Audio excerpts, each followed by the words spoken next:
Hi guys, kakatapos na ng kasal. So, habang inaayos yung reception area, kuha muna tayo ng drinks natin guys. Siya po pala si Raymond, ang brother ng bride. Pakita ko lang sa inyo yung mga sinaserve na drinks guys. Meron naman dyan yung mga regular juice, iced tea, cedar. Hindi po lahat may alcohol. So, ito naman po yung wedding cake guys. Napakasarap nung cake na yan guys. Sinerve nila after nung wedding na tikman namin. 3 flavors siya guys. So yan, nakakuha na kami ng cocktail namin guys. So umpisa na namin to para matikman pa namin yung iba. So habang nasa waiting area pa ang mga bisita at uminom ng kanilang mga cocktail, may musician na tumutugtog ng saxophone guys. Ang galing niya. Napaka-smooth nung mga tinutugtog niya. So kaya nakinuhanan ko muna siya ng video. Siyempre andyan si baby na napaka-active. Buti na lang hindi siya umiiyak. So yan, siya nag-entertain sa mga relatives namin dito. Aliw na aliw sila sa kanya dahil napaka-bibo niya guys. Talaga nag-smile siya. At nakikipaglaro sa mga relatives namin. So yan, second drinks na tayo guys. Ito may pomegranate naman. So titikman natin.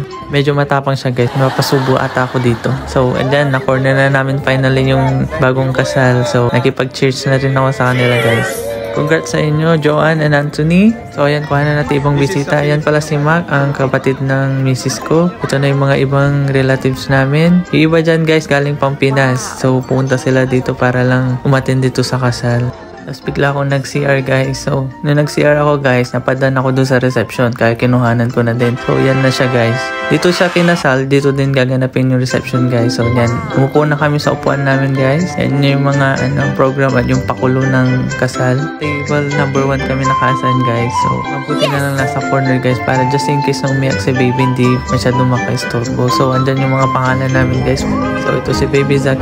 Nilaro ko muna guys para medyo mapagod siya. Para pag dumating na yung pagkain, tulog na siya guys para makakain kami ng maayos. So yan, ang cute niya guys dyan sa jacket niya. Yung malabig na kasi guys, kaya nilagay ko yung jacket. So ayan na, pumasok na yung bagong kasal, si Joanne at si Anthony. So yan, nag-CR na naman ako guys, kaya napadaan ako dito sa table ng bagong kasal, yung mga parents nila. So kinuhanan ko na rin sila ng video. So ito na guys, simula na, dumating na yung first dish. Salmon ata to guys. So ang sarap niya guys, pati presentation ang ganda. So habang hinihintay namin yung main course, punta muna kami dito sa may photo booth guys. Sa may photo booth nila to guys. Nagpa-picture na kami habang wala pa masyadong tao. Yes po, kami po una nagpa-picture para hindi na kayo pipila mamaya. So pagpabalik namin, sakto sineserve na yung main course, which is steak po ata to guys. So ayan siya, steak siya na may tomato, na may potato. Yan yung picture pala guys dun sa photo booth.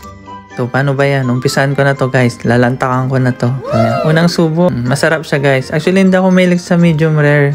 Dahil usually well done talaga gusto ko guys. Kasi ayoko na may mga dugo-dugo. Pero ito iba. Masarap siya guys. Nalagyan ko na rin ng gravy. From here, medyo bibilisan ko na yung pagkain guys. Dahil baka biglang magising si baby. Walang mag-aalaga. Kasi lahat kami kumakain. So andyan na yung dessert guys. Masarap siya guys. So dyan muna. See you in my next vlog. Thank you.